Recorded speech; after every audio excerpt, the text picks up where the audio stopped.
عدل و انصاف ایسا ہونا چاہیے کہ چار لوگ یاد رکھیں اور کام ایسے ہونے چاہیے کہ مر کے انسان زندہ رہے۔ ایک واقعہ ہے کہ ملزم ایک 15 سالہ لڑکا تھا، ایک سٹور سے چوری کرتا ہوا پکڑا گیا۔ پکڑے جانے پہ گارڈ کی گرفت سے بھاگنے کی کوشش کی، مزاحمت ہوئی اور مزاحمت کے دوران سٹور کا ایک شیلف بھی ٹوٹ چکا تھا۔ جب اسے عدالت کے سامنے پیش کیا گیا، جج نے فرد جرم سنائی اور لڑکے سے پوچھا کہ کیا تم نے واقعی کچھ چرایا تھا؟ تو آگے سے جواب آتا ہے بریڈ اور پنیر کا پیکٹ چرایا، اس کا میں اعتراف کرتا ہوں۔ جج صاحب پوچھتے ہیں کیوں؟ جواب دیتا ہے مجھے ضرورت تھی۔ بہت مختصر جواب۔ جج صاحب کہتے ہیں خرید لیتے، تو جواب دیتا ہے کہ پیسے نہیں تھے۔ جج صاحب پھر کہتے ہیں گھر والوں سے لے لیتے۔ بچہ جواب دیتا ہے کہ گھر پہ صرف ماں ہے، بیمار ہے، بے روزگار ہے، بریڈ اور پنیر اسی کے لیے چرائی تھی۔ وہ پوچھتے ہیں تم کچھ کام نہیں کرتے؟ جواب دیتا ہے کرتا تھا، ایک کار واش میں تھا، ماں کی دیکھ بھال کے لیے ایک دن کی چھٹی کی تو نکال دیا گیا۔ جج صاحب کہتے ہیں تم کسی سے مدد مانگ لیتے؟ جواب دیتا ہے کہ صبح سے مانگ رہا تھا، کسی نے مدد نہ کی۔ جرا ختم ہوئی اور جج صاحب نے فیصلہ سنانا شروع کر دیا۔ چوری اور خصوصاً بریڈ کی چوری بہت ہولناک جرم ہے، یہ جج صاحب کہہ رہے ہیں، اور وہ کہتے ہیں کہ اس جرم کے ذمہ دار ہم سب ہیں۔ عدالت میں موجود ہر شخص مجھ سمیت اس چوری کا مجرم ہے۔ میں یہاں پر موجود ہر فرد اور خود پر $10 جرمانہ عائد کرتا ہوں۔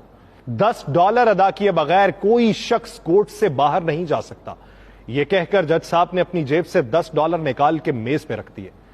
اس کے علاوہ ان کا یہ کہنا تھا کہ میں سٹور انتظامیہ پہ $1000 جرمانہ عائد کرتا ہوں کہ اس نے ایک بھوکے بچے سے غیر انسانی سلوک کرتے ہوئے اسے پولیس کے حوالے کیا۔ اگر 24 گھنٹے میں یہ جرمانہ جمع نہ کرایا گیا تو کورٹ سٹور سیل کرنے کا حکم دے دے گی۔ اور فیصلے کے آخری ریمارکس یہ تھے کہ سٹور انتظامیہ اور حاضرین پر جرمانے کی رقم لڑکے کو ادا کرتے ہوئے عدالت اس سے معافی طلب کرتی ہے۔ فیصلہ سننے کے بعد حاضرین تو اشک بار تھے ہی، اس لڑکے کی تو گویا ہچکیاں بندھی ہوئی تھیں اور وہ بار بار جج کو ایک مسیحا کے طور پہ دیکھ رہا تھا۔ یہ فیصلہ میرے ملک کی کسی عدالت کا نہیں ہے، یہ فیصلہ فرنگیوں کے ملک کی عدالت کا ہے۔ شاہ والا کفر کے معاشرے ایسے ہی نہیں پھل پھول رہے، اپنے شہریوں کو انصاف ہی نہیں عدل بھی فراہم کرتے ہیں۔ کفر کا معاشرہ ایک مثال سے باقیوں کی زندگی بے مثال بنانا جانتے ہیں۔